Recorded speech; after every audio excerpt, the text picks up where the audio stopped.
Long before the jingle of coins filled anyone's purse, life in Denmark ran on a different rhythm. It was a world of trade, of exchange, but not of money as we know it. Imagine a farmer with a surplus of good, wholesome grain. He needs a new axe head. So he finds a skilled blacksmith. They would talk, they would negotiate, and they would agree on a fair swap. Perhaps a sack of barley for the sharp new axe. This was the way of things. This was the barter system. It was a personal, tangible economy built on need, on surplus, and on trust between people. It worked for countless generations. A simple and direct way to get what you needed from your neighbors and your community. This system, however, had its limits.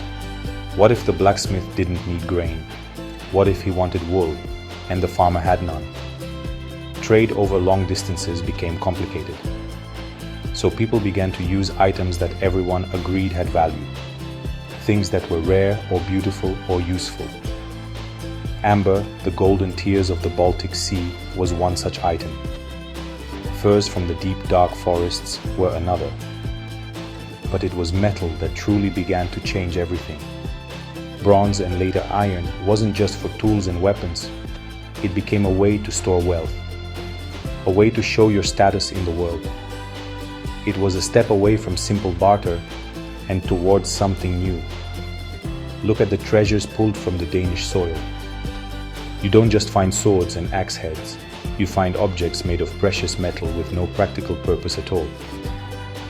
Great, heavy neck rings of bronze or gold, spiraling armlets, polished and gleaming. These were not just decorations. They were a walking bank account. A chieftain wearing a massive gold torque around his neck was making a very clear statement about his power, his influence, and his riches. These items were a form of currency. They could be given as gifts to forge alliances or paid to warriors to secure their loyalty. They were wealth you could hold and wealth you could see. This idea of metal as wealth was deeply rooted in the mindset of the people of early Denmark. It was durable, it was portable, and it was universally desirable. You could melt it down and remake it into something else. Its value was inherent, but it was still a clumsy system. How do you pay for something small with a giant gold arm ring? You can't just break a piece off. Or can you? The idea of breaking metal into smaller, more convenient units was dawning. This ancient world of barter and bright, heavy metal was the essential foundation. It was the world that was waiting for the coin, waiting for a small standardized piece of precious metal to arrive and change everything. Denmark, in the first few centuries AD, lay far beyond the frontiers of the mighty Roman Empire. The legions never marched this far north. The stone-built forts and straight roads of Roman Britain or Gaul were just stories, tales told by traders and travelers. Yet the empire's influence was felt. It rippled outwards, not through conquest, but through trade. And one of the most powerful ripples came in the form of silver.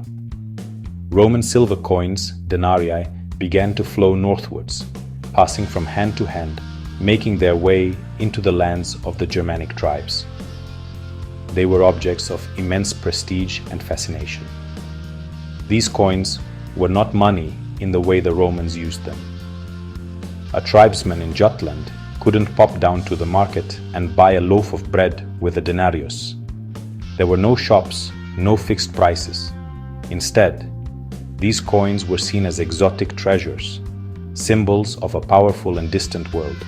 They were valued for the pure silver they contained, but also for their mystique.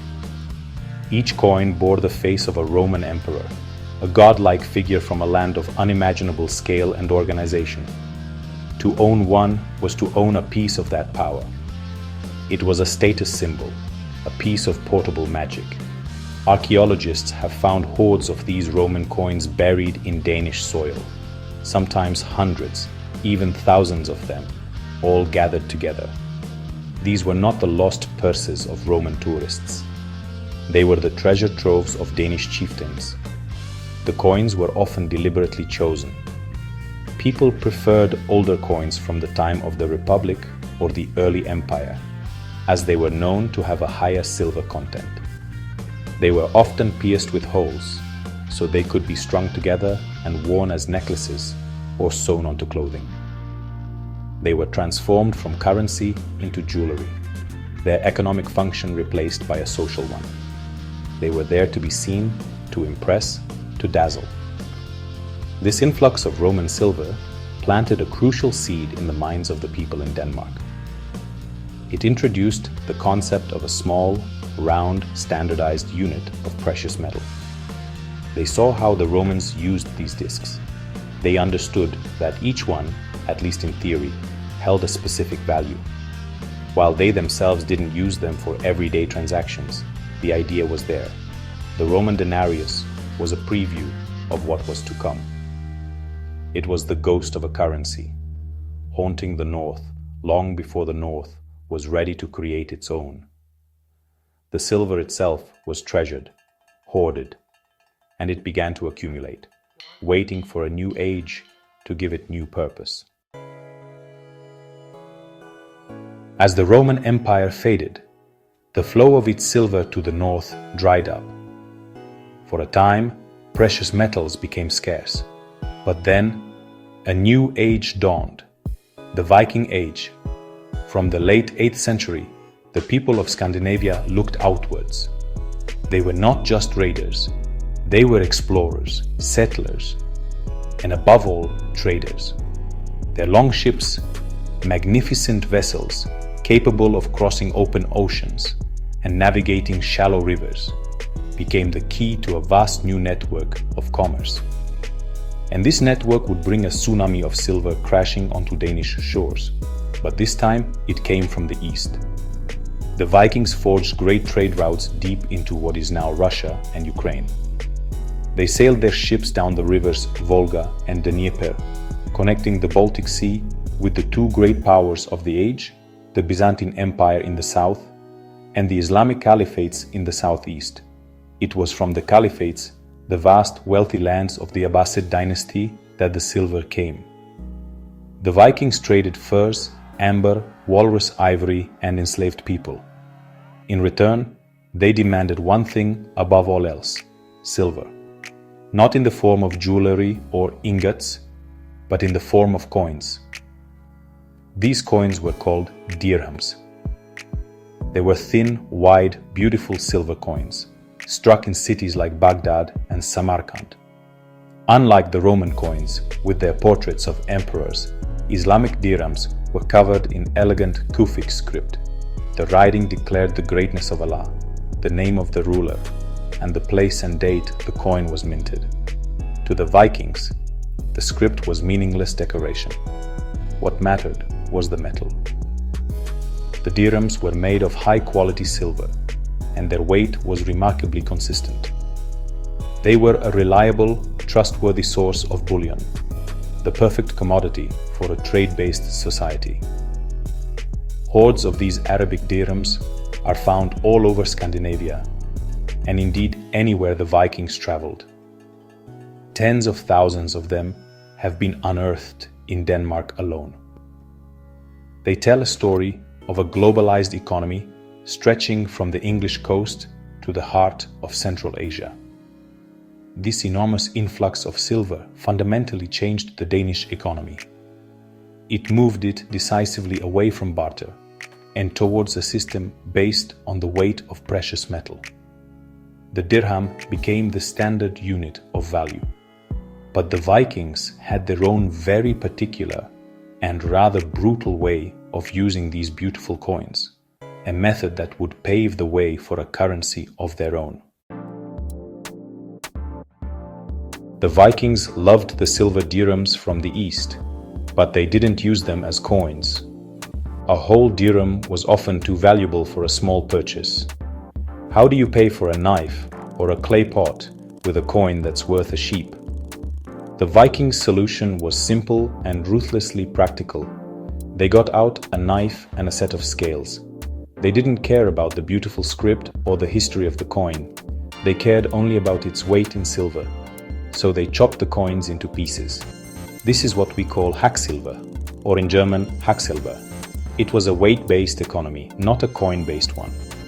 Imagine a transaction at a Viking market in a place like Ribe or Hedeby. A trader wants to buy some wool. He and the seller agree on a price, not in coins, but in a weight of silver, say 10 grams. The trader would then open his purse. Inside wouldn't be neat stacks of coins, but a jumble of metal fragments. There would be pieces of dirhams, bits of chopped up English pennies, broken Frankish coins, and fragments of silver jewelry. Bits of arm rings, brooches, and ingots, all cut into pieces. The trader would place these scraps onto a small portable balance scale until the weight was correct. This was Hacksilver in action. This system was both flexible and chaotic. It allowed for precise payments of any amount, as long as you had your scales and enough small fragments of silver. Any silver from any source could be used. A piece of a bracelet from Ireland was worth the same as a piece of a dirham from Baghdad, as long as they weighed the same. This made international trade incredibly simple. Silver was silver, no matter what form it was in. But it was also cumbersome. Every single transaction required the use of scales. There was always a risk of being cheated with impure metal or inaccurate weights. The age of Hacksilver was a crucial intermediate step. It got people used to the idea of using silver for all kinds of purchases, big and small. It created a society where commerce was booming, but where the method of payment was inefficient. The constant need to weigh and test metal was a drag on the economy. Someone, somewhere, was bound to think, what if we had our own pieces of silver? Pieces that everyone trusted. Pieces of a standard weight and purity, guaranteed by a powerful local ruler. The chaos of Hacksilver created the demand for a more orderly system. It created the need for Denmark's very first coin. The answer to the chaos of Hacksilver came from Hedeby.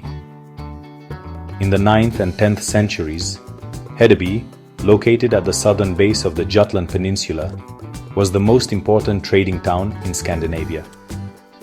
It was a bustling, cosmopolitan hub, a meeting point for trade routes connecting the Baltic with Western Europe. Merchants from all over the known world walked its streets. It was here, in the early 9th century, around the year 825 AD, that the very first coins were minted on Danish soil. This was honestly a revolutionary moment, a conscious attempt to create a local, reliable currency. These first coins are known as Hedeby coins, or skeatas, a name they share with similar coins from England and Frisia. They were not grand, impressive pieces of silver. They were small, thick, and rather crude. Their design was not original. The coin makers copied motifs they saw on foreign coins that passed through the town's busy harbor.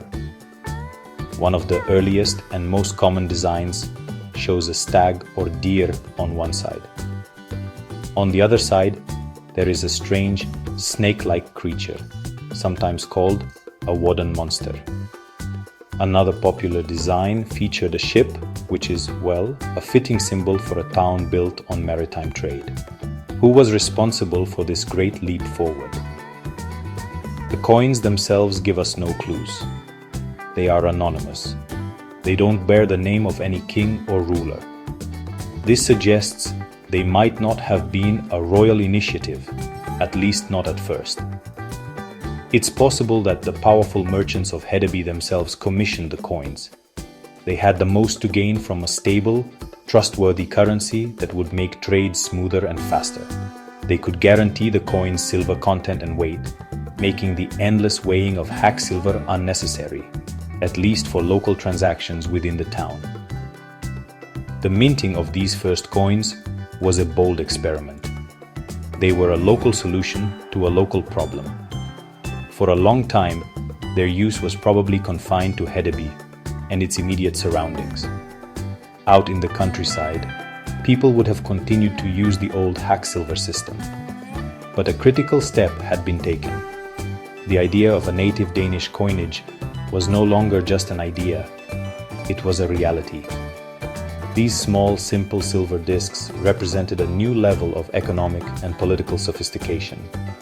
They were the ancestors of every Danish coin that would follow, the first small chapter in a story of kings, kingdoms, and currency.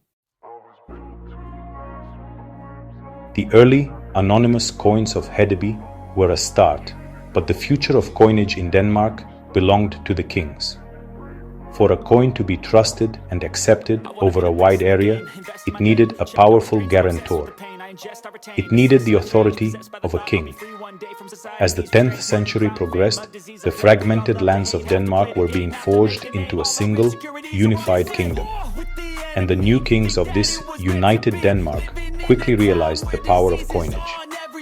Minting coins wasn't just about making trade easier.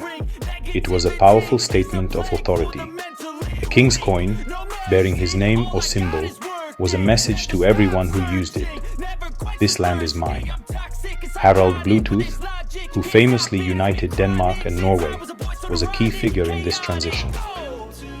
Around the year 975 AD, he began to issue new coins.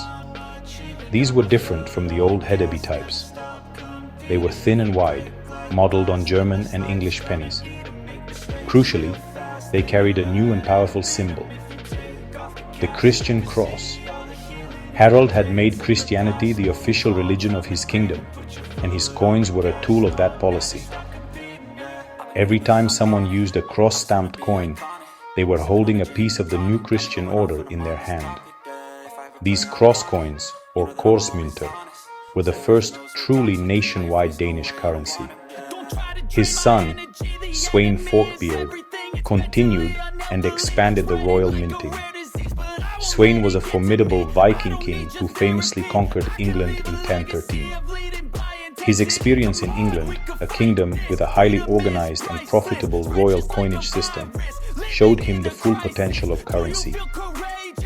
He issued coins in Denmark that were even more sophisticated.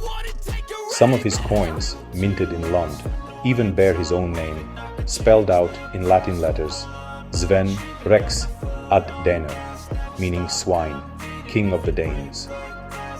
This was an unambiguous declaration of royal power, a personal guarantee of the coin's value. The system reached its peak under Sweyn's son, Senut the Great, who ruled a vast North Sea empire comprising Denmark, Norway, England, and parts of Sweden. Senut understood the importance of a standardized currency across his empire. He established mints in key Danish towns like Lund, Roskilde, and Ribe. He brought skilled moneyers over from England to ensure the coins were of a high and consistent quality. His coins, known as pennings, were modeled on the English penny and often bore his portrait. For the first time, Danes were using a currency that was not only royal and Christian, but also part of a huge international system. The age of hack silver was finally over. The age of the king's money had truly begun. After the height of Knut's North Sea Empire, the story of Danish silver coinage becomes one of constant evolution, reflecting the changing fortunes of the kingdom itself. Through the Middle Ages, the silver penning remained the basic unit of currency, but its quality and design changed with every monarch. Strong kings issued good, heavy coins with a high silver content. During times of civil war or weak royal authority, however, the coinage often became debased. Rulers, desperate for cash, would mix more copper and other cheap metals into the silver, making the coins lighter and less valuable. This often led to a loss of public trust and a return to weighing metal. The late Middle Ages and the Renaissance brought new artistic standards and new types of coins. The crude portraits of the early kings were replaced by more lifelike and sophisticated depictions of the monarch. New denominations were introduced. Alongside the small penning, larger silver coins began to appear, reflecting the growth of commerce and the need for coins of higher value. Names like the hvid, the skilling, and the mark entered the Danish vocabulary. These coins were minted in greater numbers than ever before, spreading to every corner of the kingdom and cementing the role of a cash-based economy in daily life. A major development came in the 16th and 17th centuries with the arrival of the great silver mines in the Americas and Central Europe. This flood of new silver made it possible to mint very large, impressive coins. Denmark, like other European powers, introduced its own version of the German thaler. This was the rigsdaler, and its grandest form was the spekjedaler, a heavy, handsome coin made of fine silver. It became the backbone of the Danish currency system for centuries. These coins were symbols of national pride, often decorated with the royal coat of arms and elaborate portraits of kings like Christian IV, the great builder king. Through the early modern period and into the industrial age, the currency continued to change. The technology of minting improved dramatically. The old method of hammering coins by hand was replaced by screw presses and eventually steam-powered machinery. This allowed for perfectly round coins with intricate designs and milled edges to prevent clipping, where people would shave silver from the edge of the coin. The names and values of the coins shifted with various monetary reforms, but silver remained the anchor of the system. From the simple penning to the mighty spekjedaler, the silver coin was a constant presence in the life of the nation, a metallic thread running through its history.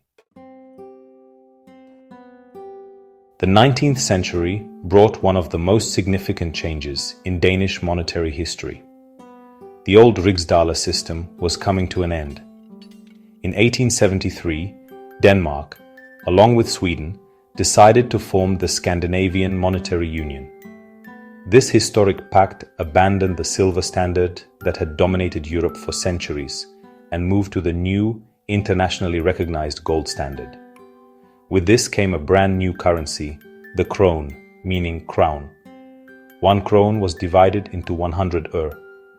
For the first time, Danes had a modern decimal currency, the very same system they use today. Although the krone was based on gold, silver did not vanish. Large, beautiful silver coins were still minted. The 2 kroner and 1 krone coins of the late 19th and early 20th centuries were substantial pieces of silver, bearing the portraits of kings like Christian IX and Frederick VIII. They were everyday currency used for significant purchases. People felt a sense of security having these heavy, valuable coins in their pockets. However, the turmoil of the 20th century, the 2 world wars, and the Great Depression put immense strain on the world's economies. Silver became too valuable a commodity to be used in circulating coins. Gradually, silver was phased out of ordinary Danish coinage. The coins that looked like silver were now made from cheaper, more practical alloys like cupronickel. The krone and øre in people's pockets today contain no precious metal at all. Yet, the story of Danish silver was not over. The Royal Danish Mint found a new role for the precious metal commemorative coins. These are special issues, minted to celebrate royal anniversaries, national events, or important historical figures. They are legal tender, but they are not intended for shopping. They are collector's items, miniature works of art that carry on the long tradition of silver coinage. Today, these modern silver coins connect the present day directly back to the very first Hedevig Skjætas. They are minted in pure silver, using the latest technology to create designs of incredible detail and beauty. They celebrate the history and culture of Denmark. When someone buys a commemorative silver krone today, they are participating in a tradition that is over 1,200 years old. They are holding a piece of precious metal that has been shaped, stamped, and given value by a Danish authority, continuing the long story that began with a crude drawing of a deer in a bustling Viking town. The metal is the same, only the story has grown longer. So, what was Denmark's first silver coin? It was a small, thick, and somewhat rough piece of silver, struck in the Viking trading hub of Hedeby around the year 825 AD. It was not a grand royal decree. It was likely a practical solution devised by merchants tired of the clumsy and inefficient system of hack silver. On its surface, it carried simple, copied designs. A deer, a ship, a strange serpent-like beast. It was anonymous, bearing no king's name, but it was a revolution in a metal disc. It was the first time that people in Denmark created their own standardized medium of exchange. A piece of silver, whose value came not just from its weight, but from a shared local trust. This first coin emerged from a long, slow journey. It started in a world of barter, where an axe was traded for grain. It was shaped by the arrival of Roman silver, which introduced the very idea of a coin as a prestigious object. Its creation was made necessary by the vast rivers of Arabic silver that flowed into Denmark during the Viking Age, a treasure that was chopped into pieces in the chaotic but functional hack silver economy. The Hedeby coin was the logical next step, an attempt to bring order, speed, and reliability to a booming commercial world. It was a tool created to serve the needs of trade. The legacy of this humble coin is immense. It was the seed from which all of Danish royal coinage grew. It paved the way for Harald Bluetooth's cross coins, which helped unify the kingdom under a new religion. It led to the sophisticated pennings of Canute the Great, who integrated Denmark into a vast North Sea economic empire. Over the centuries, this foundation evolved into the complex monetary systems of the Middle Ages, the Renaissance, and the modern era, culminating in the Danish krone we know today. Every coin minted in Denmark since the 9th century owes its existence to that first experiment at Hedeby. Ultimately, the story of Denmark's first silver coin is the story of Denmark itself. It is a story of growing from a collection of tribes to a unified kingdom. It is a story of expanding horizons, from local exchange to global trade networks that stretched from Greenland to Baghdad. It is a story of developing political power as kings learned to use money as an instrument of statecraft. That small, unassuming silver disc from Hedeby is more than just an ancient artifact. It is a symbol of a society becoming more complex, more organized, and more connected to the wider world. It is the first tangible piece of Denmark's economic